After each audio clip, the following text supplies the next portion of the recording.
This episode is brought to you by Wise.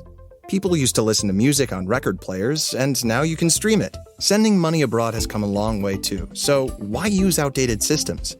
Wise has built a smarter, simpler way using new technology. When you send, spend, or convert money with Wise, you can do it faster with a better exchange rate and lower fees. Try Wise for free at wise.com/podcast.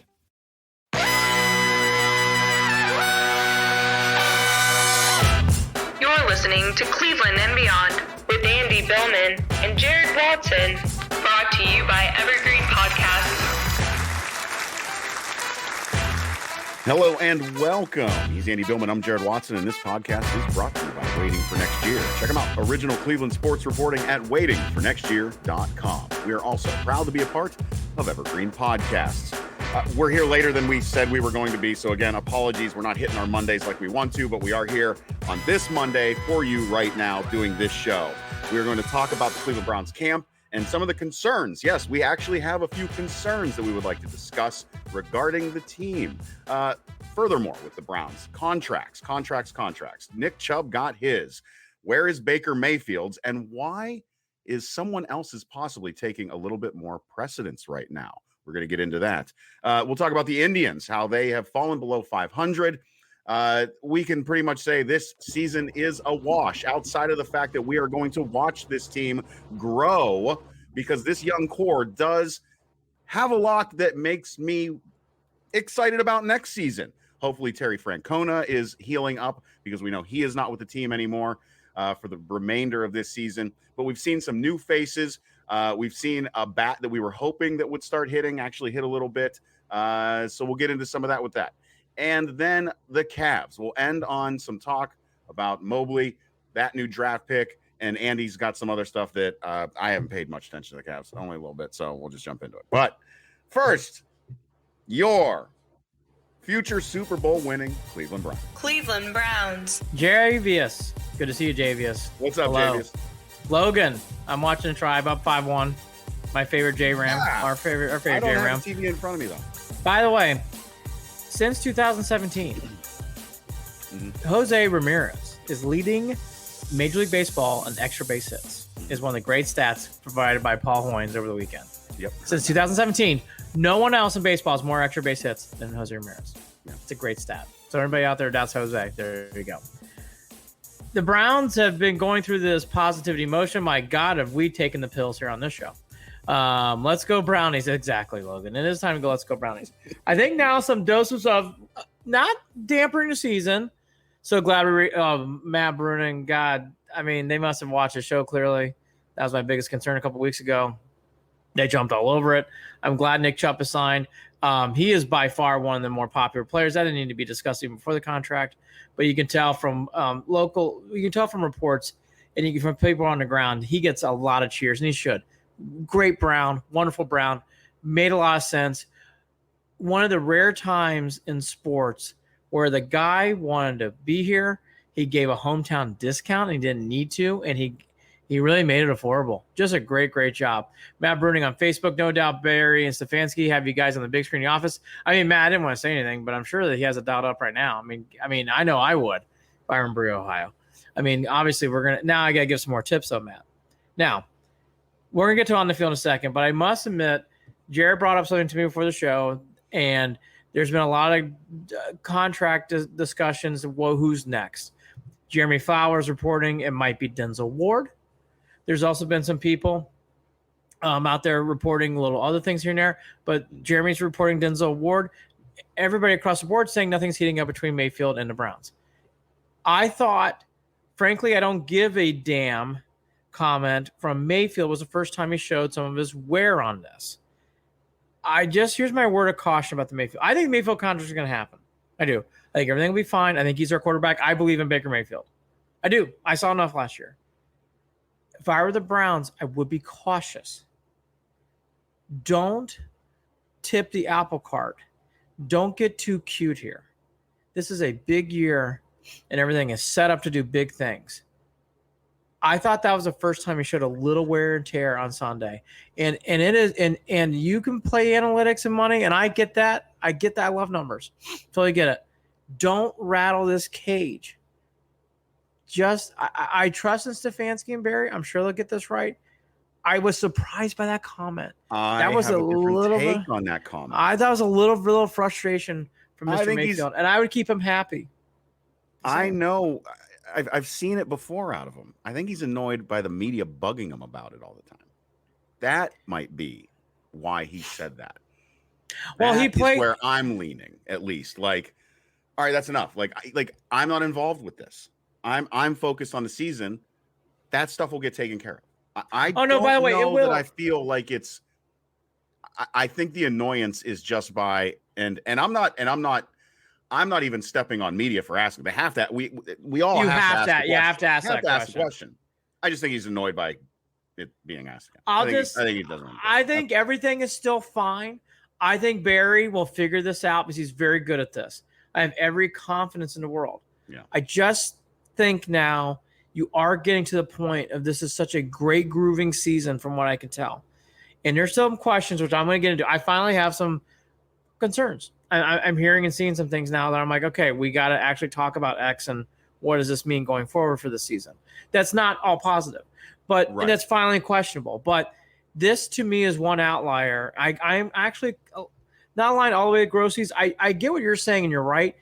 I just don't want this to get too cute. I would like this to be buttoned up before the season's done. We hate cute. We've talked about this. Yeah. We don't like being cute. Yeah, and I don't think it will. Like I said, I guess what I'm predicting is I think everything will be okay. Right. I just thought for the first time some grayness has entered the room.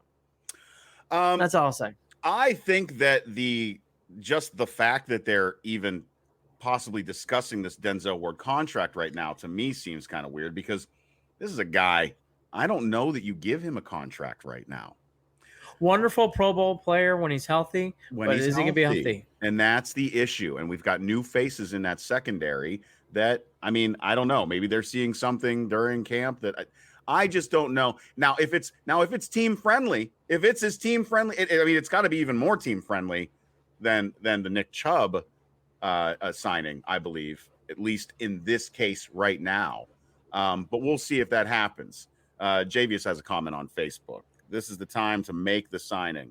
They need to get in front of the avalanche because the price goes up with each signing. And Javius, he's got to be talking about Baker. And this is what I said too. I said, this is another reason why I don't know that Baker's aggravated. Baker, his camp, his side might not want the contract to go through right now. Baker might be betting on Baker here. Oh, he will. But my point is, Baker will make a hell of a lot more money if he's the quarterback of the AFC champion Cleveland Browns than he will get in a contract right now. I mean, that could be argued, right? All fair.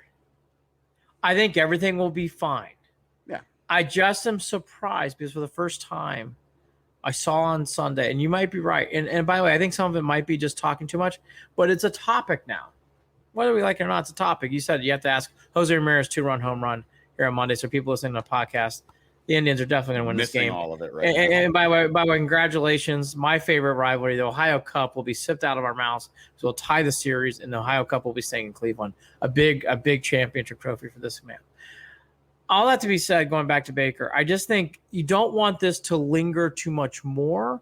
Right. I think everything's fine. I think he'll be in Cleveland. I think it's a great fit. I think everything will be okay. I just don't want this to leak over or spill over. I'll leave it there. Yeah. We'll see what happens.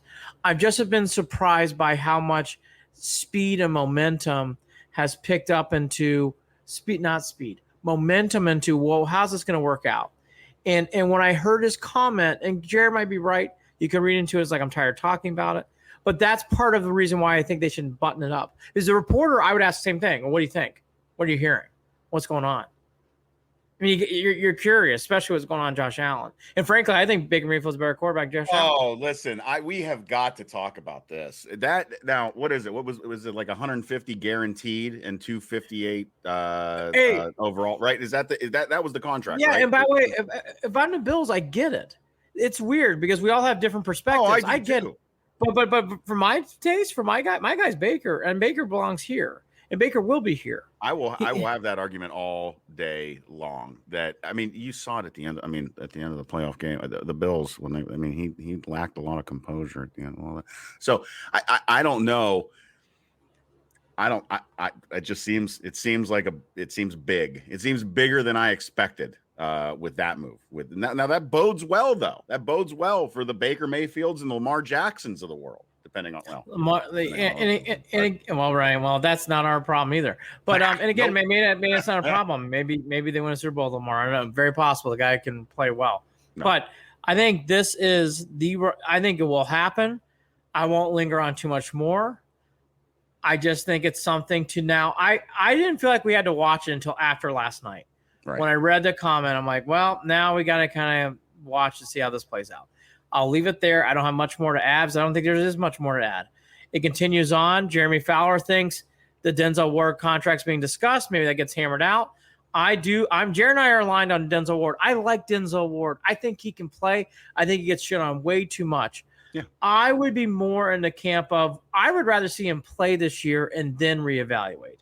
I would not want to do the reverse. Well, that's why I think the only reason that this is picking up steam is if it's a contract that is as team friendly as it can possibly be, because I just do not think that they are going to roll out the red carpet and just hand out the dollar bills to Denzel Ward in this contract. I just don't. I know Denzel Ward is a quality guy that you don't want to lose, but I also know that you're not going to lose the season on Denzel Ward. So I just think Denzel Ward, it's fair to everyone's and Denzel Ward too. I think it's fair to say, let's play the season play out and then renegotiate from there. That's all. Yeah. I think that's fair. Jared, are you into Baker plays good one day, plays crappy the next? I'm reading everything from The Athletic to Cleveland.com. Oh, my God, guys are dropping passes. Oh, my God, one day. I'll give my quick take on this. If you watch this show or listen to this show the last 2 years, you would hear the same report. One day Baker looks great. One day Baker looks bad. This is what Baker Mayfield does and all the time in training camp. My word of advice for Cliff Notes for people who are new to Browns camp and are big Browns fans, don't read too much into play-by-play, day-by-day of Baker Mayfield's play. Mm-hmm. He did this last year. He did this rookie year. He's done this throughout his career. I just would not get too much into Baker plays well one day, doesn't play well. That's my belief. I really don't read too much into it. I'm reading into other things, which we'll get into now. I'm not getting into the day-to-day of Baker Mayfield's play. I don't know if you are, but that's just me. This is the one time. This is now I will pick on the local media a little bit. They get really involved in this. There's a lot of excitement and a lot of. I mean, it goes a little far on the like pump the brakes here a little bit. It's practice. We're talking about practice. This is where Baker's supposed to look like shit if he's going to look like shit at times. He does this every year. And let's not forget, straight south down in Tampa Bay. There's a certain quarterback who threw a temper tantrum the other day and punted a ball because of the shitty play that was going on in the field involving him and the rest of the team on a certain day. So let's just calm down if you need to be calmed down. Me personally, and I think most people are like us, Andy. We're into it. Maybe the people think they know what they're talking about it sounds like he's not doing it. Nobody knows right now. I'm sure that they're fine. I'm sure they're fine. Sure. Every year in training camp, it's the same story. So wouldn't really read too much into it in one man's opinion. Yeah, Matt Ferocious. Yeah, go ahead, Andy. Went to the Browns practice yesterday. 16 ounces were $5 all day. I saw a lot of guys drinking 16 ounces. Wow. Baker threw a sweet touchdown pass to Peoples-Jones. So let's lead it off to that last name. Glad you had a good time, Matt. Okay, Matt, drink one for us. Look, read The Athletic, Cleveland.com. Any dog pound, fan site, whatever you want to read. Throw your dart in the wall. Throw a rubber ball. I just told everyone not to get overly emotional about either way, but now I'm going to tell you. The land on demand. I'm a little excited about DPJ. But Baker Mayfield to me is different now. That's my point. Baker Mayfield's graduated. Nick Chubb's graduated. Myles Garrett's graduated. Jadeveon Clowney's graduated. Donovan Peoples-Jones is exciting to read. He is by far winning the Positivity Camp Award. Mm-hmm. If you read anything, he has had up until yesterday. I guess yesterday he had a couple drops, but he's been playing. He has looked wonderful. People have been really riding him high. Again, any of the publications, any of them, they all talk that highly about him. The other guy who gets talked very highly is a rookie Newsome out of Northwestern.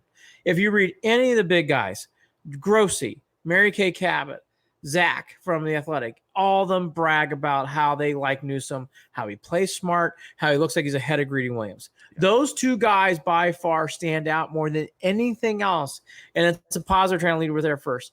Donovan Peoples-Jones is pushing for things. Will it happen this year? Not sure, but I'll play to the future cards. I think this is more to that with him. Yeah.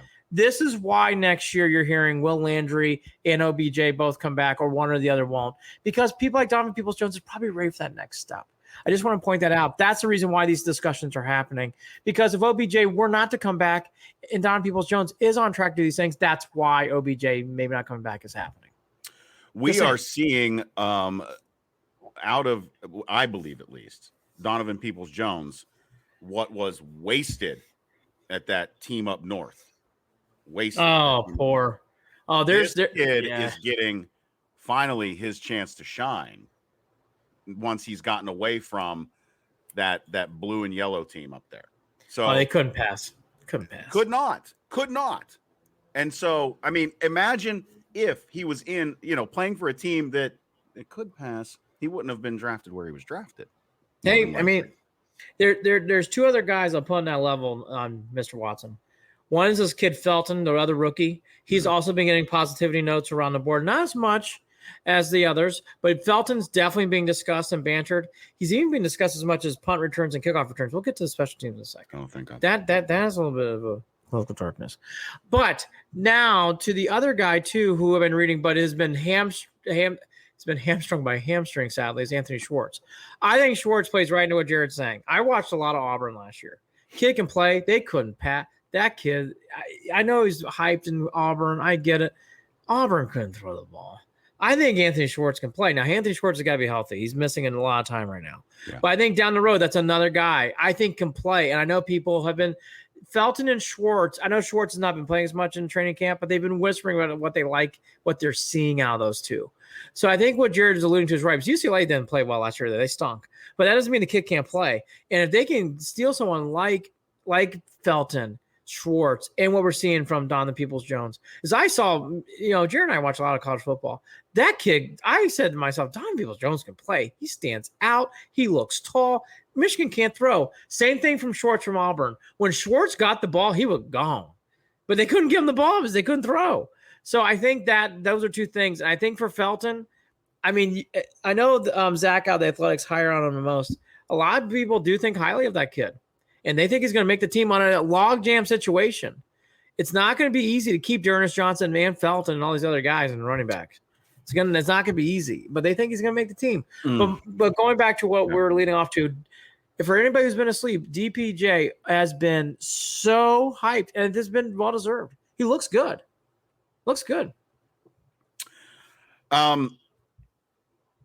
This is again a relief when we're talking about the fact that we are coming up on a year after this season where there will be questions at wide receiver.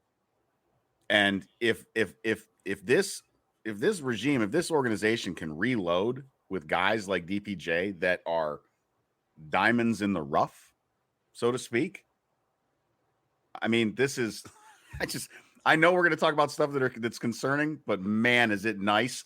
Well, Andy, how nice is it to not be concerned about wide receiver and quarterback? Oh boy. I'll give one more positive before we start going down the other direction. Even though they only make like 2 plays a game. Right.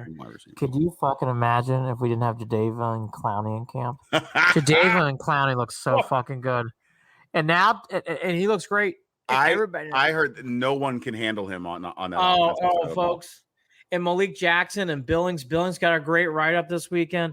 The defense, it's amazing. That is really last year was offensive line. This year, I think it's finally defensive line. I think we finally have figured out some things. Now, to the other half of these discussions, some things that you do question or make you worried. I hope Tack McKinley's doing okay. I hope he's feeling okay. I hope he's doing okay as a person.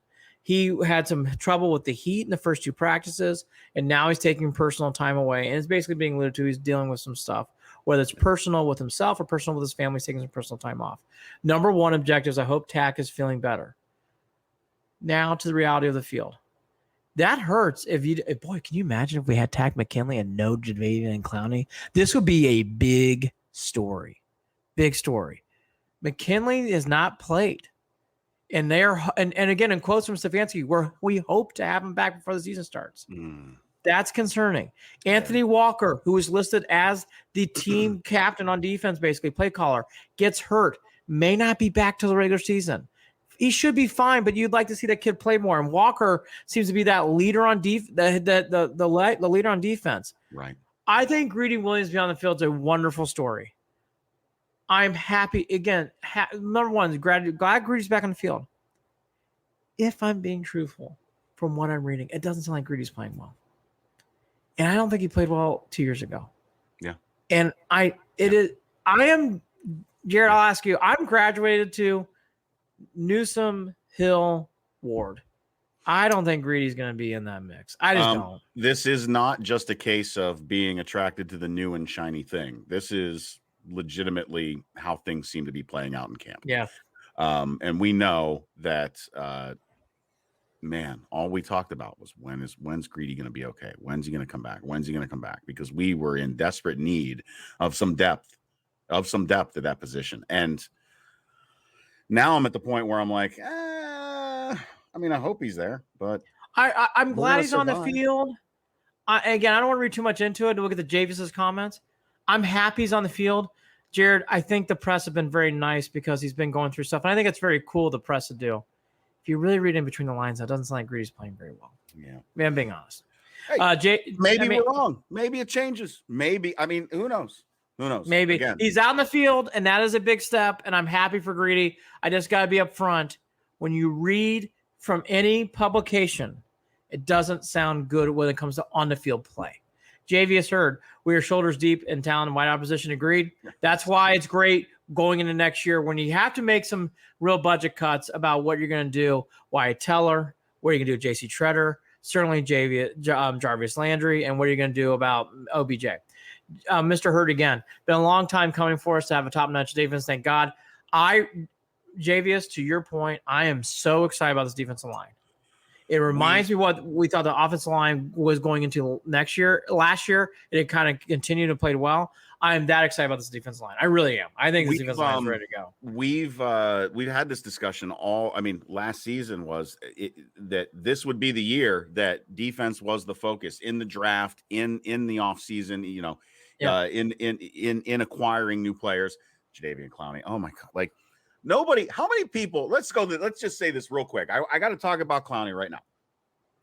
How many folks out there were sleeping on the fact that this dude was signing with the Browns and talking about how he's been a disappointment or blah, blah, blah, blah, and hasn't been. It's true. All I'm saying is watch out this year. That's all I'm saying. The guy seems very, very, very motivated. By the way, really good. Have we even talked about Miles at all? That's what's so great about this season. Like if we were in a normal season, the talk would be about Greg Newsome. But because of how talented the Browns are, he's in the back pages. Now, Clowney's been in the front pages, and he definitely echoes and concerns it. But that's why Takk McKinley, it's good because this team can handle it because of depth and because of the talent of coaching around him. Takk McKinley now can actually focus on what's the most important, how he's doing as a person and what's going on with his health. Right. In a normal year, if this was just, and by the way, if they didn't have Clowney, Jared and I, it would probably be one of the lead stories after Baker's contract. What are they going to do about Takk McKinley not being here? What is Porter Gustin going to, can you imagine? It's a big discussion. Clowney being here, yes, it's talent-wise. It's now he has to play-wise because it is a big deal, especially McKinley being out it sounds like until the season starts. So those are the things. Here's a couple other. I have so many things, but here's a couple more. JOK continues to impress, even though he came in late. That's something I keep reading about. I think that's great. And I didn't double check on any of this. We're assuming that he was like a breakthrough infection, right? He came back pretty quickly and seemed healthy on that COVID. They didn't allude to it. He did come back within a week. Yeah. All this stuff's mysterious. So, and I'm not saying mysterious in a bad way. It's just mysterious in that, you're not going to get any straight information. Well, it's just nice. It's just nice that you can tell he came back differently than, say, Myles Garrett came back. Denzel Ward. Yeah, or Denzel. Exactly. No, he seems ready to play, which is good. Okay, a couple more concerns that now on the flip side of the ball. Yeah. Not worried about running back. Not worried about wide receiver. Not worried about the quarterback, even with the contract. Tight end now. Well, Hooper is a good veteran tight end who slips and falls a lot, as a lot of people allude to, including us, and but makes nice plays and gets the job done. Not going to take that away. Right. He has not had the cleanest of camp. He's had a couple of days, including yesterday, where he's dropped a lot of passes. Bryant and Njoku. Bryant had a good day yesterday. Njoku continues to have a good camp. I will say, out of everything else, and then we'll get to that fun special teams. But I will say real quickly, Jared, I do think tight end now is something to watch on offense. I would actually say keep your eye on as the season continues. I'm kind of curious to see if Hooper lasts throughout the whole year. Well, as starting tight end. That's kind of a startling way to look at it. Don't you think? But yeah. And you can also go to the other side of it. Wouldn't be as concerning if we had the confidence in Njoku that there would be consistency. Is it possible that Njoku can still become that tight end that we all hoped that he would? Yeah, maybe. Yeah. But I gotta be fair. The guy played well last year. What's that? The guy played well. I didn't mean to cut you off. The guy played really well last year in second half. So I want to be fair. But that's the thing is there was a lot of pickup. There was improvement, and I think it was a steady climb. I think that, I would love nothing more than Njoku to show out, to ball out. That's the guy that I've had the most. I had a lot of confidence in him when he came in to begin with this team. Felt kind of let down a little bit. But I'm now in a place where, he went through those phases of people reading into his social media, wondering if he even wanted to be here, this and that, yada, yada. He's a different guy. He is a different guy. Well, there's no question. I guess my point is Peoples-Jones is pushing Hollywood Higgins and Landry and OBJ, but those guys are all playing well, and they're all pushing each other to become better. Right. If I'm reading the tea leaves, it sounds like Njoku and Bryant might be pushing Hooper, but also Hooper's not playing great. Is not looking clean. And I think that's something to keep your eye on. I didn't think that to begin training camp. Jared, I'm starting to wonder. Yeah. Not to begin the season. I think as the season continues. If I had to mark one position, I think that's the one I'm going to circle. I think that's the one. I think that we haven't talked about that enough. No. I do think that's something to start watching. Anyways, read into what you want to. Yesterday was not a good day for him. It's only one day. We all get that. If you really read the everyday press clippings, Hooper has not had the most star-gazing training camp. And last year he was fine. He was fun to find in the back of the end zone over the middle every once in a while. Again, he's fine. Hey, look. If we were talking mid to late 80s, early 90s, there were several Hoopers in the league. One of them being Mark Bavaro really comes to mind. Brent Jones is another guy that comes to mind. These are guys who could really play. They're not yak. They're not guys yard, but boy, they can catch. And Hooper's in that world. He really is. Today's NFL, though, we're in the Antonio Gates. We're in that world of Gronk, Kelsey, and Hooper is more in the Bavaro, Brent Jones days. And that's being honest. And unfortunately for Hooper, he is struggling in a camp. If I'm being fair in what you read online, and it's just something to watch. I'll leave it there. Yeah. People can take it for whatever it's worth. Higgins had a good day yesterday. I'll transition quickly.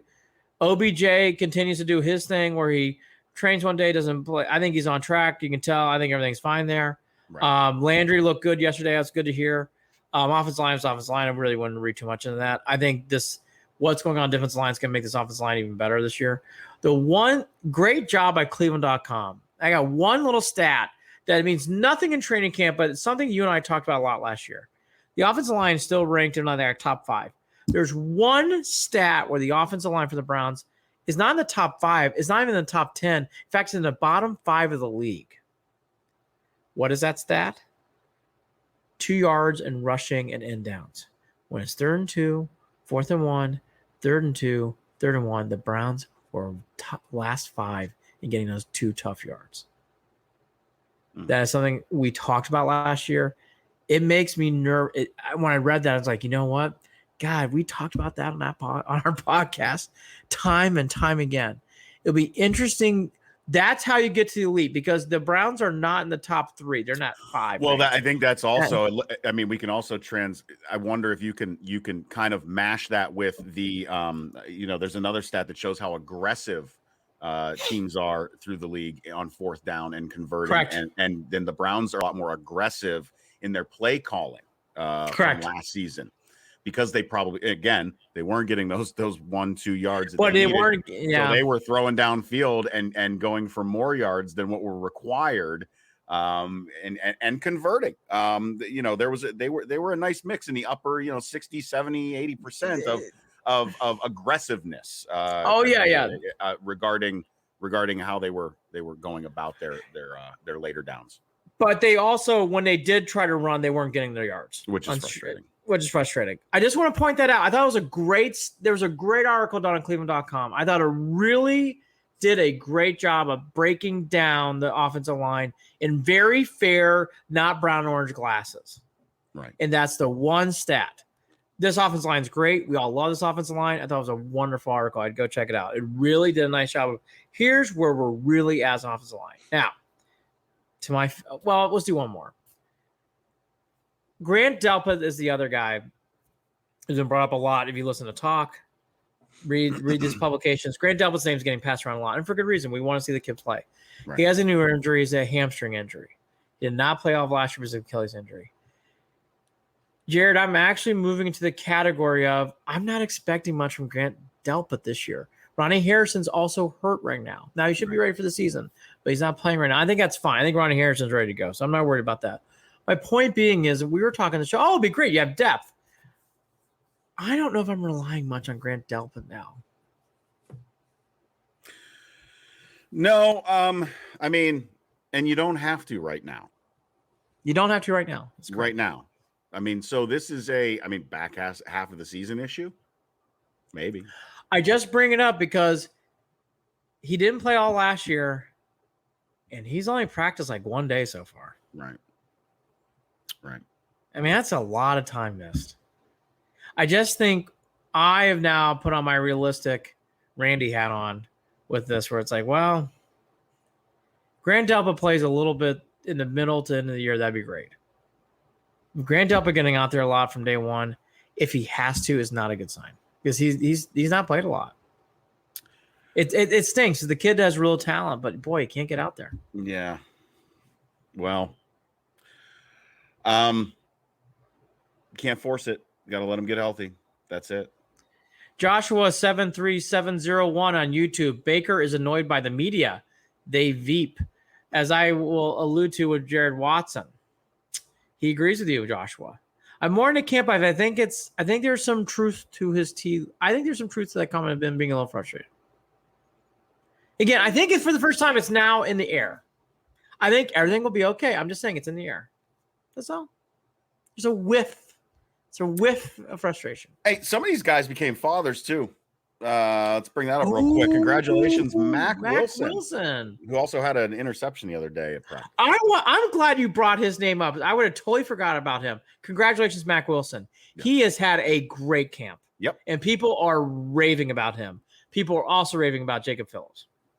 More so about Mac Wilson. I bet you Mac Wilson plays great this year. Mac Wilson is another one of those guys that you just root for because of how much he wants it, how much he loves the team, how dedicated he is, how he gravitates towards those natural leaders on the defensive side of the ball to learn and to work out. Mac is a gets us guy. I want nothing but success for that kid.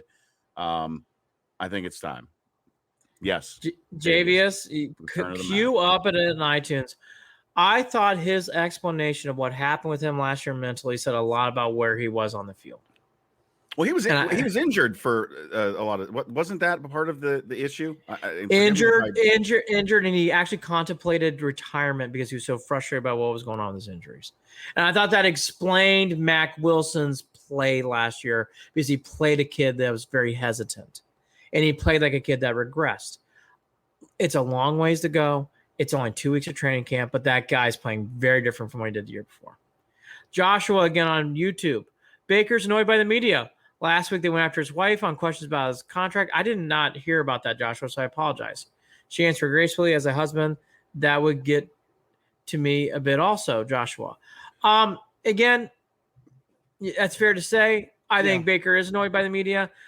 This would be the first time, I don't know what happened with the wife, so I can't comment on that. I don't know anything what you're referencing there, so I can't. If he gives a comment back, well, as I didn't hear that, Jared, did you? I don't know what happened with I didn't hear it, and I could also say this too. I know that it might be a little annoyed, but she worked for I don't know if she's still doing it. She had a segment with one of the local stations up there too. She understands how this works. She does. She understands. She understands how it works. Joshua, I got to be honest. I get it again with the annoyance. I get it. I get it. I'll say this though: if I were in front of, I think some of these questions are sometimes like, you're just kind of picking and poking. The Josh Allen comment about the contract, I think, is very fair to ask. I do. It is fair to ask. I mean, these questions are questions that I wonder about. How do you? I mean, I want to know. I want to know what's going on with the contract. I think now it's fair to ask. I don't. It reminds me of LeBron.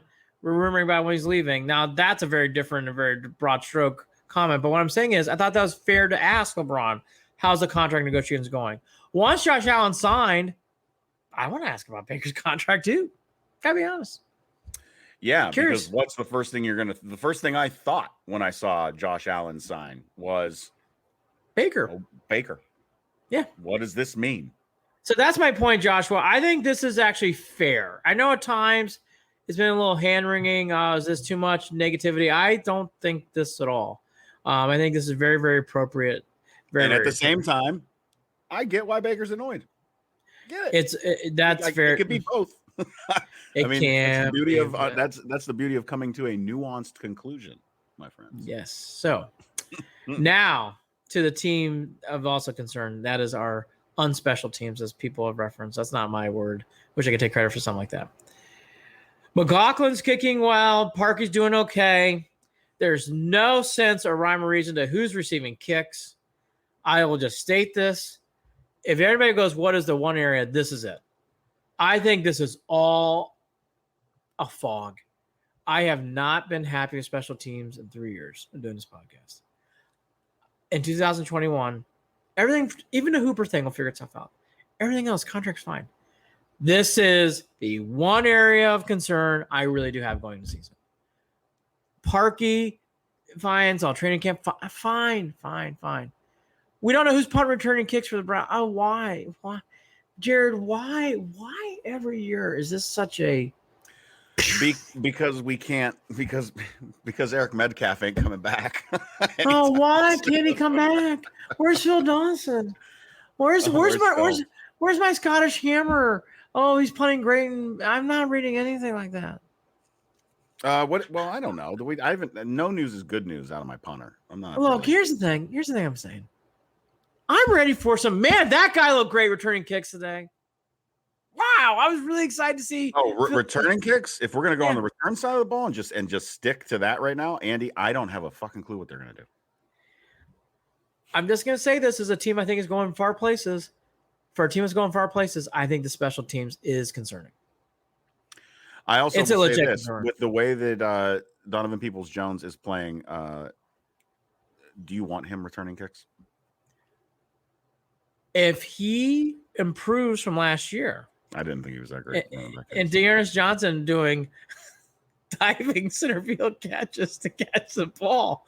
Look, this team's got a lot of going for it. I think special teams has been very much kicked aside. I would not mind seeing more written about special teams going forward in training camp. I have no idea what's going on. Jacksonville, I don't care about anything else in this game. I don't care. They could fumble the ball 5 times. They could do crazy shit. How does special teams go? I will be curious about. I have no vibe about special teams. None. Well, I mean, if we're doing this like we've been, we did offense 2 years ago. We got defense this season. That means, in the draft and the offseason, we're doing special teams this year after the season. How's that sound? Jared Watson's 47-yard kick to win the game. Cody Parkey, how you feeling? Exactly. Coin flip. Exactly. I'm just gonna say it again. Well, I don't know. I mean, if the Chase McLaughlin kid is banging them through, then we're good, right? Oh God, right? I can't fucking believe on this team with so much going on positivity. I had to hit my head on the microphone. I'm telling you, special teams has some work to do in training camp. Yeah, we know that. Whether it's kicking, whether it's receiving, it's all a mystery. I know. Well, I don't feel good about anything that's going on. Well, don't watch that part. I want to. I'm here to win. I'm here to beat Kansas City and fucking Kansas City. Go to the commercial breaks early. Are we really going to sit there in Kansas City game go, just catch the ball? Are we going to do that again this year? Just catch it, fair catch. Just fair catch the ball. I mean, Andy, if you've got this amazingly efficient and well-oiled machine offense, sure, just catch it. We're good. 40 yards and then 41. Too far for Parkey. Too far. Inside. No, McLaughlin. Oh, God. He's got it. Oh, boy. Come on. This will be talked about on future Mondays. If anybody wants to know, what is Andy going to be? I'm going to be talking about what is going on our special teams. That is a problem. Yeah. So those are the small concerns we have with the team. Are they still going to win the Super Bowl? Yeah, they're going to win the Super Bowl. Everything right? Is. At the end of the day, they're still going to win the Super Bowl. Everything's fine. Mark it. Everything is fine. Stamp it. The Browns are, look, this has been an exciting season. The anticipation we've been waiting for has been great. For the first time, which was good, I finally came down. I was like, okay, here's some things we really do have going on. There's some very good things also developing out of camp. Donovan Peoples-Jones, I knew he was going to play well. I wasn't expecting this much. The Felton thing has been exciting to read. Newsome's having a good camp for rookie. Those are all good things. There's also these, how's Hooper? What's going on with Delpit? McKinley, hopefully he's okay. And special teams. But Jared, I guess what I'm saying is I'm finally back down off of cloud 9. I'm on cloud 4, where it's like I'm excited. I still have confidence, but now I'm starting to see the nature of how this is. There's some things that, okay. We're always going to have places that we need to improve. Always need to improve. I got one more random one. Okay. How exciting is it to read every day about new problems with the Pittsburgh Steelers? How great is it that Washington's unhappy? Watt doesn't want to play until he gets a new contract. I think it's great, by the way. You know what the greatest thing is, too? Seeing the Hall of Fame speeches and be like, oh, we don't have to go up against Paul Mahon anymore. Oh, we don't have to go up against Bill Cowher anymore. Cowher's nice. I think what I like most about it is, my favorite part about this is Steelers fans still don't get it. And it's going to hit them like a freight train. I think they think I had somebody do it. Somebody did exactly what I said they were doing. I was like, I mentioned to somebody that Steelers fans are delusional. They still think they're going to win the AFC North this year. I was talking to somebody. And somebody came in and said, "Oh, well, if you think that how they look in at the what's that damn game, the Hall of Fame game, blah blah blah, and they could still embed this." I was like, exactly. And thank you for proving my point. Thank you for proving my point. You are delusional. You know why I know you're delusional? Because I spent 20 years watching shit football. I know what shit football is. I know when shit football's coming. And I know when it's going to get thrown right in your face. And by the way, enjoy this year, because next year is going to be far worse. Far. Shit. On the way in Pittsburgh. Enjoy it. It is going to be a spin job of a bad year in 2022. I'm not naive. I could see the Steelers run off some things. Not big time. They could run off a few ones, sure. Absolutely. 2022 is going to be an eruption of awful. Andy, let's be real about this year. Awful. Let's be real about this. Enjoy. Remember how? Hey, Browns fans. Hey, everybody. You remember the years of by week 12, 13, 14, we're on our third string quarterback. That's in play this season in Pittsburgh. That is in play. If I were the Steelers, I would enjoy this year. And they might, I don't know if they're going to be that good. Because what I see, what I think is Ravens are still very good and dangerous with Lamar Jackson. And I think Joe Burrow is a starter in the making. The Steelers, I have never laughed so hard every day. I'm like, oh, there's another new problem. They are having issues left and right. Oh, Washington, ready to be traded. Watt's not. Oh, folks, this is a train wreck. Oh, yeah. Oh. So I just had to bring it up real quick. I also think it's very entertaining that Urban Meyer gets fined only, month into camp. I thought it was very, very well said by Paul Feinbaum. Urban Meyer loves to break the rules. He's right. He's breaking rules. Is anybody excited, Jacksonville Jaguar fan, to see Tim Tebow going out for a tight end? Ooh. Oof. I just don't even want to talk about that whole situation, by the way. I don't understand. I don't.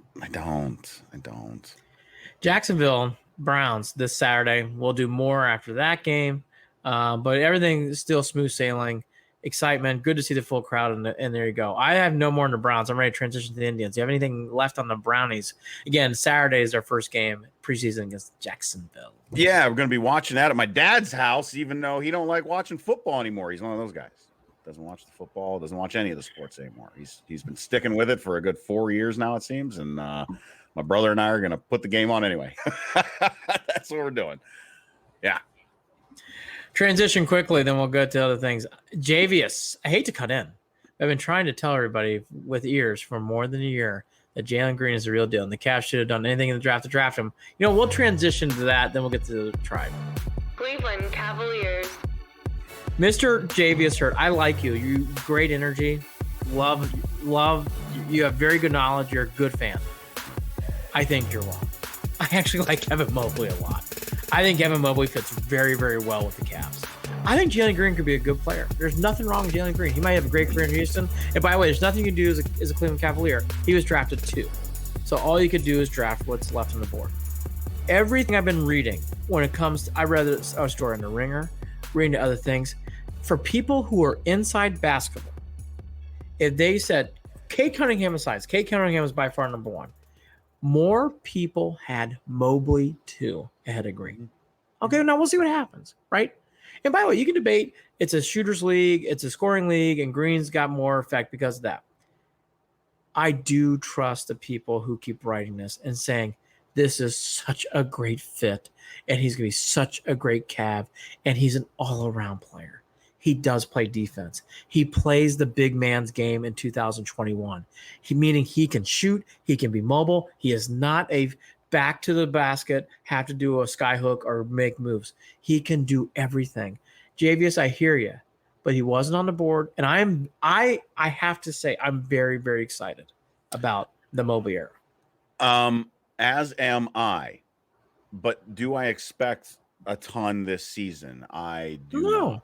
Right? Oh, no. I don't think any Cavs fan needs to. But what I will say is this is kind of like watching some of these guys develop with the Indians right now. That's what I'm looking forward to seeing out of this kid. And I will watch. Hey, will watch. I have reason and purpose to watch now. As long as they don't keep trying to throw Kevin Love out there on the floor and have that's which by the way, real quick, that whole situation has completely changed as it should have. And it is Kevin Love is basically being told, right? If I'm not mistaken, or at least the way forward with the Cavs is Kevin's place on the team. If he's still there, he's back burner. He's back burner. There was so that's Mobley. Let's get to Love, and then we'll get to Allen. Yeah. And Hartenstein. Yeah. Brian Windhurst came out about 2 or 3 weeks ago on KNR. And I thought really laid an honest opinion about Love. He did not play in the Olympics because he didn't look good and couldn't play well enough to even sniff the competition. I thought Jerry Colangelo, who had every right to give a political answer, saying, hey, we're happy for Kevin. Hey, thank you for coming out. He actually basically laid out saying Kevin stunk. Kevin looks old, and Kevin can't play this kind of game anymore.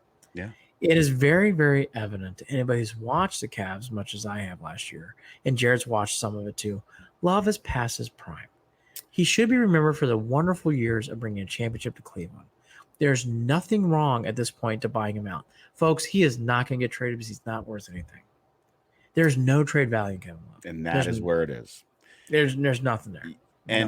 And I will go even further to to evidence of that is all you have to do. And I say this in the best. Good for him. He's already decided last season he was transitioning. You could tell if you just followed his social media feed. He is all about his dog. He is all about his fiance, and he is all about his wine. In Portland, Oregon. Yep. And that is where he is mentally in probably a pretty good spot for himself that does not involve basketball. Just doesn't. I don't know whether he's being as honest with himself as he needs to be. It seems like he's on that path, considering how things went down with the Olympics, though. That's where it makes me wonder, is he trying to force something that he knows is over with and just isn't just saying, okay, you know what? I'm good. Javius, love is dead weight. Yeah. I like Javius's next comment. Don't forget modeling. Yes, he is. The buyout term is a handsome guy. He's a handsome man. Mark my words, buddy. There's something missing in Mobley's game, and Cad's game in Detroit was wrong as well. Well, Javius, we're saving that comment. Javius, I'm just telling you, I watched Mobley play last year. I politely disagree. I'm not saying Jalen Green's going to stink. That's not my point here.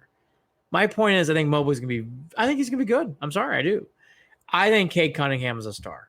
I thought Oklahoma State, when watching him play, made the players around him better. And Cade Cunningham really stuck out when watching Oklahoma State play. He just stuck out. He looked confident. He looked like a leader. He looked very comfortable in his own skin. Mobley, to me, I know Javius has a comment that some of the other scouts had. Does he have that killer instinct? And maybe that's where Javius is going with his comments. I think Mobley is ready for that next step. I think Mobley is a confident and going to be a good player. I also like this from what I'm reading about. The summer league stuff, it's kind of like training camp. I don't get in that stuff as much. But here's the one thing I do read. Okoro and Mobley are hanging out. Okoro played very well at the end of the year with a crappy end of the year. He did play well. I like the Okoro, Mobley, Allen, Sexton, Garland lineup. That's not bad. It's actually pretty good with some potential. With some potential, but I will say this. Are we looking at a lottery pick again at the end of the season? Way too early predictions. I think the Cavs actually make the playoffs as like a 9 or 10 seed. I do. I think they make the play-on game. I think the Cavs actually have parts now. Now, they have to stay healthy. The Cavs can – it's like a disease last year. But there were I think it was less of a disease and more people just didn't even want to be there a lot of times. And by the way, for a team that didn't play a lot the year before because of COVID. So I think there's a lot of rust on that team. Yeah. I just think the Cavs have things in place where they could make the playoffs as a bottom feeder seed. Not in the top 6. Like 7, 8, 9, 10. Something to build on, though. Something to give confidence to the young kids. It would be a hell of a thing to watch if they were able to I just think there's a lot more. I see Jared kind of alluded to it. I don't want to speak for Jared. He wants to watch next year because of Mobley and because these other things growing. And it actually is good to hear because last year, even with the players we brought in, Okoro, by the way, I think Okoro is a good player, but he's not a Mobley. He's not a superstar, but I think he's growing into something. I really do. I like Okoro a lot, but there's excitement about the Cavs. I would advise 2 more things. I thought the Allen contract was very fair. I thought fans were way too harsh about the money in years. If you watch the NBA contracts being signed, Allen's worth it. I thought the Athletic hit it right out of the park. That's a good signing. I mean, I just think the kid plays well. He plays hard, fits well in the city. I really hope they can bring back Hartenstein. I like the way he played last year. There's a position here for this team. This team still needs size with Hartenstein. If you have Hartenstein, Allen, Mobley, I'm not as afraid about the shortness of the Cavs I felt in the past. I'll just leave it there. No, it's absolutely going to be a different look than it was last season. Last season, it felt like it was a struggle to find identity, to find the right guy to bring the ball up. Well, Garland needs to be the point. This is for another day. Right, but this is Garland's your point guard, Sexton's your shooting guard. Garland's your point guard, Sexton's your shooting guard. I will say that again and again and again and again. Sexton can't bring the ball up. Something else doesn't work well. Something else that I think needs to be hammered out before all is said and done is are we done? I haven't paid attention, Andy. Are we done with all the trade Sexton stuff, or is that still on the table? I think that's on the table, but here's what I would say about the Sexton. I think the Sexton story is overplayed and he's coming back. Here's a storyline I would watch. If you want a real storyline, is Dylan Windler going to be able to play a full year, and can Dylan Windler really provide a first pick? He was a first round pick talent. Everybody focuses on Sexton is fine. We know what Sexton is. I want to know what Dylan Windler is. Yeah. It's a big year for that kid. He needs to play, and he did not look good last year when he played, in my opinion. I thought he did not. He looked like he can shoot, but my gosh, everything else, defensive liability, he's not as big as the other guys. I know there's a lot of people high on Dylan Windler. I hold my breath. I don't know. Well, first round pick. He's a first round pick. I've hit my limit with Cavs talk. Oh no more. We're good. We did enough. All right, one more comment from Mr. Hurd, then we'll move on. Until they trade Sexton and trade Sexton, buy out Love, we will continue to run in place. Well, Javius, I will bring some sunshine onto this. I think Sexton should come back. He's got to understand his role, and I like Rubio. I don't love it, but Rubio's a good backup point guard. As for Love, we all agree. Yeah, nothing else to say. I'm indifferent on Sexton right now, and I absolutely am just need to bring him back. Needs to have one more year. Let's bring him back and see what happens one more year. Okay, I'll move on to the last topic. That is the Indians. We'll get to Ohio State soon. I need to do a lot more reading. I have not really read into the college football yet. I need to get my Phil Steele magazine, start studying at night. I can't really comment on much. I'm usually ahead on it. I'm very far behind in college football. Boy, young quarterbacks at Ohio State. Young quarterback. By the way, your transition. I mean, Alabama new quarterback, Florida new quarterback. Everyone. I mean, Clemson new quarterback. Yeah. So everyone. We're gonna get some of this stuff rolling in the coming weeks. We'll be ready to. Well, probably next week. I get asked about on Instagram. I'm like, God, I can't comment. I've got to catch up on the other things first. But Cleveland Indians. I mean, they're not making the playoffs, right? Right. Okay. So do you want to stamp that one out? Here's the things to watch for, in my opinion, if you're an Indians fan. What is Bieber going to pitch this year? I do think that's important. Bieber came out and spoke. You can tell he's itching to play. He's had setbacks in this return. I think it's gonna be interesting to see if he pitches this year. If I were the Indians, I'd be very hesitant on pitching him. The other big storyline is this new outfield. I like Miles Straw a lot. The kid we got from the Astros, he's very, very good. Yep. Zimmer's had a very nice second half. And he looks confident. Yeah, he had a big home run yesterday. Zimmer's playing well. I like Harold Ramirez a lot. Yeah. And remember Oscar Mercado playing nicely. Playing well. Like the outfield's kind of settled down. I think the bigger pieces is what's going to happen with Clement and Owen Miller. What are you going to do with these other guys like Arias who are behind him and Jimenez and Rosario? Those are big stories. I like Owen Miller. I think he's going to come around, right? I think I don't know. I've got confidence in Owen Miller right now. That can change. I think those are the bigger storylines to watch. Funny enough, by the way, Emmanuel Clase should be running for Rookie of the Year. I hope he gets some votes. I don't know if he's going to win it, but I think Emmanuel Clase should really get some consideration of votes. Yeah. The bullpen's fine. I know people like to pick on the bullpen. That's so ridiculous in the year where they end up starting pitching. And that's where I'll end this topic before we get to Francona. I think starting pitching, though, is something. If the Indians really want to compete next year, they're going to have to bring in a starting pitcher. I like Eli Morgan. Cal Quantrill he can play on my team any day. I love his competitiveness. Yeah. I like his spunk.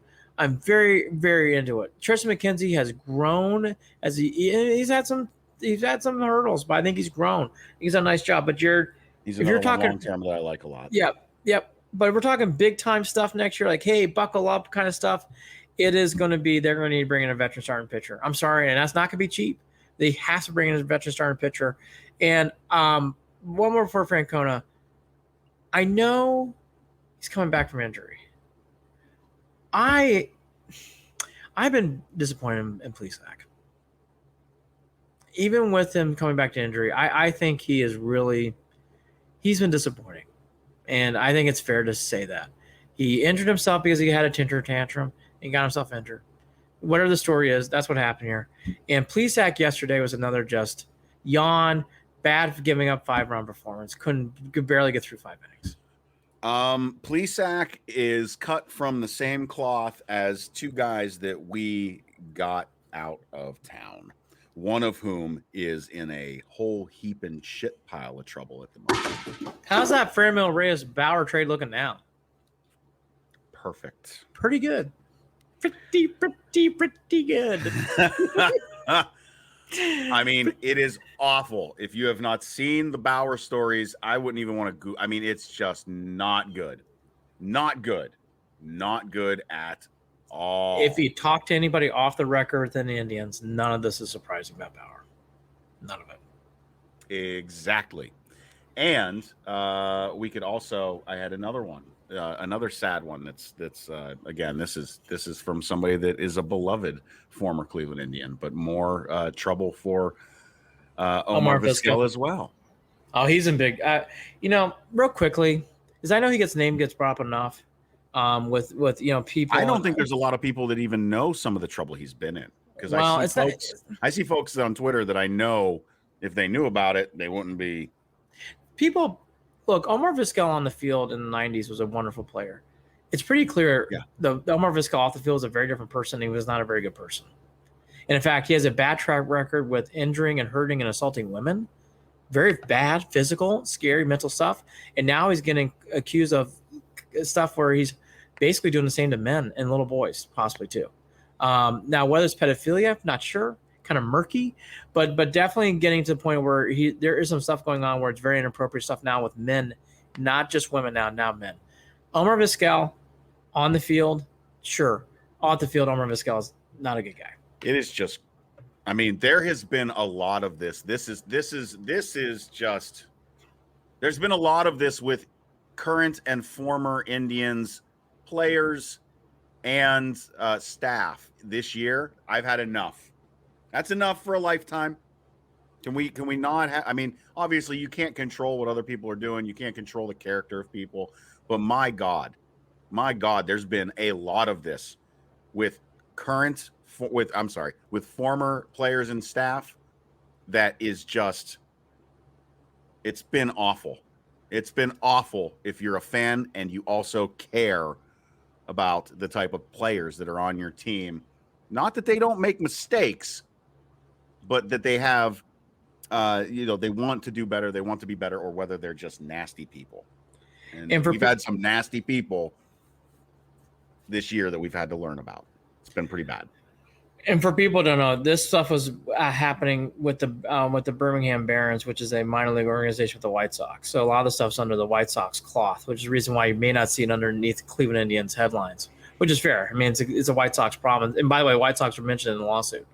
But again, it's sad. And again, I think it just needs to be left. I'll leave it right there. The Omar Vizquel, remember, on the field is not the Omar Vizquel we knew off the field. And it's pretty clear he's not a good guy off the field. And Javius, you had Pandora's box continues to open. And I know, and I'm sure Jared agrees, I don't think that Omar Vizquel story is going to get any better. In fact, it's going to get much worse before it gets better. No. And in fact, I'm surprised that even going to the Callaway stuff, it's been quieter than I expected. I think that story was properly exposed, and I thankfully think that story's over. I think. Yeah, but the Bauer one is just getting started. Dave Stewart everybody should Google it. Dave Stewart did something that really turned the tide of that story. He was a part of the 81 celebration for the Dodgers. For people who don't know, Dave Stewart was a great pitcher, more remembered for being in the A's in the late 80s, but he also started off the Dodgers. And he was being brought back along with some of the other Dodgers to celebrate the 81 championship, and he refused to go because of what was going on with Trevor Bauer and the reports. And that story really springboarded, I think, where we are today. So people wonder, well, who got the start? There's always like some sort of like tipping point. The tipping point was Dave Stewart. Dave Stewart really got that going, and it really started the motion of conversation. Transitioning hard. I don't know how to get out of this cleanly. So transitioning hard. I love Terry Francona. Love that guy. Think he's a good person. Loved interviewing him a few weeks ago. I hope Terry's health is good. I hope Terry's feeling better. He means a lot to this city. He means a lot to his organization. I really hope he comes back next year if he's feeling good. But more importantly, I hope Terry's feeling good. He doesn't get talked about enough sometimes, even to me. He is and does and did a lot for the city. And he means a lot. I think it's important he comes back if he's feeling good. I'm just glad that he made the choice to take care of himself and wasn't trying to force it the rest of the season, because it would just carry into next season. And I believe that he knows that this season, if he is going to do it, as much as he wants to be involved with trying to figure things out on the field and at the plate and on the mound with the development of what's coming, what's going forward into next season, needing him here next season is paramount regarding, I believe, the possible success of this team next year, because I think this team is going to be really good next year. I do. I think it's an important cog. JVS on Facebook, I think we've come to an end of an era. There's some people who agree with you. Yeah, maybe. I mean, maybe. I don't know. I haven't tried to look into it because it feels like I could ask questions and maybe find out some things, but I don't want to do that because I feel like it's very personal stuff going on. And I think it's day by day. And exactly. I think it's fluid. I think JVS, what I saw a month ago could change to next week. I think what I saw a month ago could change into the end of September. And I know that because we've all had times in our life where we're not feeling great physically and mentally. And I think Terry's going through that. I'm just saying this. I have lived through a lot of things as a sports fan, and it doesn't remind me of this at all, but I'll compare. Bobby Bowden just passed, and Bobby's a legendary in this business. And there are people at Florida State who wanted to push him out because he was old, and they were still winning. But he's old, he wasn't all that. I'm not saying this is the case with Francona. It's not. My point is, Francona is a once-in-a-lifetime guy. I would love for him to come back because he's that great of a person and that great of a manager. I'm telling you.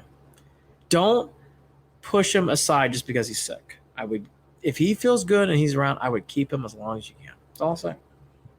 That said, what do you think of DeMarlo Hale as acting manager? Did it surprise you that Sandy didn't pick that up, or I don't know. Indifferent. Yeah. Indifferent. I didn't know what to think of it or whether it mattered at all. I don't know whether it is I don't even think you can make an assumption on whether that would stay next season too. I have no clue. Indifferent. It doesn't. These interim things don't really mean a lot. Yeah. So, anyways, Terry, feel better. Miss you. Love you. Get back on that scooter soon, pal. Absolutely. I'll end on this, and I'm ready to wrap up. But Bobby Bowden, as JVS has said on Facebook, I love college football. And Bobby was a big part of my childhood, even though I was never a Florida State fan. Mm-hmm. Those games that he played, Florida State was in every big bowl game. They were always very good. They were in at least 3 or 4 national championship games every year, certainly with Miami, other teams too. And being a Notre Dame fan, they drove me crazy when they won the national championship. Notre Dame should have won the national championship. We won't get to that today. But all that to be said, Bobby was a great person for college football. It sucks and it's sad because I really, it's weird to say, I felt like I knew Bobby and I never met him and never been around him. And I really enjoyed him as a college football character. And I think at times we miss those kind of characters in sports. And that's why I treasure the Terry Franconas, because the Terry Franconas and the Bobby Bowdens, they're unique. they're great about sports is you feel like you know them even though you don't know them. And Bobby is one of those guys. I didn't agree with everything he did, and certainly there were some things that philosophically I'm not sure if I am in lines of, but I know this. Bobby dying is a sad day. And there were some shaky moments of Shoegate U and of course, no doubt. But my gosh, I've been around college football enough to tell you, all that shit goes around a lot of these college campuses. It's a sad day. It's a sad day because Bobby was fun. And I agree with JV. Florida State, Miami in the 90s and late 80s was wonderful theater drama at the highest level. It'll be missed. It's a sad day. Sad day. I've got nothing to add. Bobby Bowden. 91 years old, man. 91 years old, and he had the greatest line, and they did all those tributes on ESPN. Never got fired. He goes, that was my greatest accomplishment. Never got fired as a head coach. Pretty good. Pretty good. So you see tonight I'm rocking this red and white hat with a jalapeno and a sombrero on. I got this from a buddy of mine. He's the owner of a restaurant down the street, Senior Jalapenos in Struthers, Ohio, and they sponsor a local baseball team. And this is one of the hats. That's why I'm rocking the jalapeno today. Senior Jalapenos is like just a great restaurant. The owner became very close with my Juan. Shout out to you. Close with my stepfather before he passed away. So had a lot going on with my stepfather between this hat and going to Senior Jalapenos today. And then also my stepfather was a huge Nelly fan. And I know there were a lot of folks from this local area, 4,000 strong, showed up to the amphitheater in downtown Youngstown to watch Nelly. And it was such an eclectic, mix of people in the crowd, all ages, all colors, and everyone with a smile on their face. The show was a lot of fun. And we went as a tribute to my stepfather who passed away. He had a mullet and these sunglasses with flames on them and this little mustache, and he'd be driving down the street blaring in his Chevy Trailblazer, blaring Nelly, and it was just a sight to behold. So, anyways, and the other great thing is that's honestly the most fun that I've had in downtown Youngstown, and I can't tell you how long. They had that. Nice. It was successful. It went off smooth. And on top of that, I couldn't walk 5 feet without seeing somebody that I knew. And then right 2 blocks over was Italian Fest, which went on for the weekend. I mean, it was just a big weekend in downtown Youngstown. And I guess moving back here and knowing that coming back to this beat up Rust Belt town that is struggling to figure out its own identity again outside of wishing that the steel mills would come back, which is obviously never going to happen. We finally I feel like, after a forest fire and you look and you start to see the roots take hold and the little greenery start popping up through the ashes. I feel like that's where Youngstown's at right now in this Northeast Ohio area. So anyways, that's my little plug tonight that I wanted to get out there and get off my chest. So awesome stuff. Andy, any final thoughts this evening? Zimmer with another home run. 9-2 tribe. The jalapeno hat's very, very cool. And it's good to hear those kind of stories. Interested to see what special teams is like during the Jacksonville game. That would be my thing to watch. I've gone on and on about the Cavs and Indians. More college football talk to come. Like I said, I thought the Bobby Bowden thing, and it was the weirdest Olympics I can ever remember.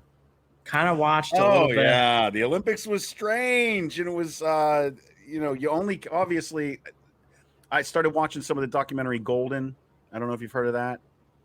It's about a lot of the female gymnasts and their stories and how. Oh, I gotta watch out.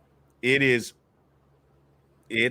good. There's a lot going on there that good and bad, and just what they do, what they put their bodies through to become. Like, it's so funny that I'll sit there. You sit there. Fat old middle-aged guy watching TV with popcorn and chips and a soda or whatever, while a beer, watching and complaining. Oh, you wobbled. How'd you almost fall off of that? Well, are you kidding me? Could you imagine standing up on one of those beams and trying to do a flip? How about just trying to walk across it? Jared, I spill coffee in my shirt every day, so no, I can't. Yeah. Jared, it's crazy what humans can even do. Like. Jared, I get remarked upon constantly by my girlfriend. I can't eat.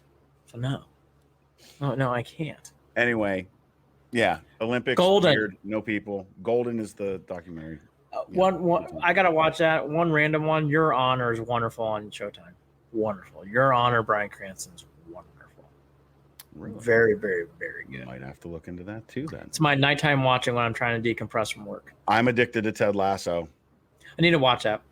I watched We Are Millers again the other day. I love that movie. Ted Lasso is incredible. It is the best show on television, in my opinion.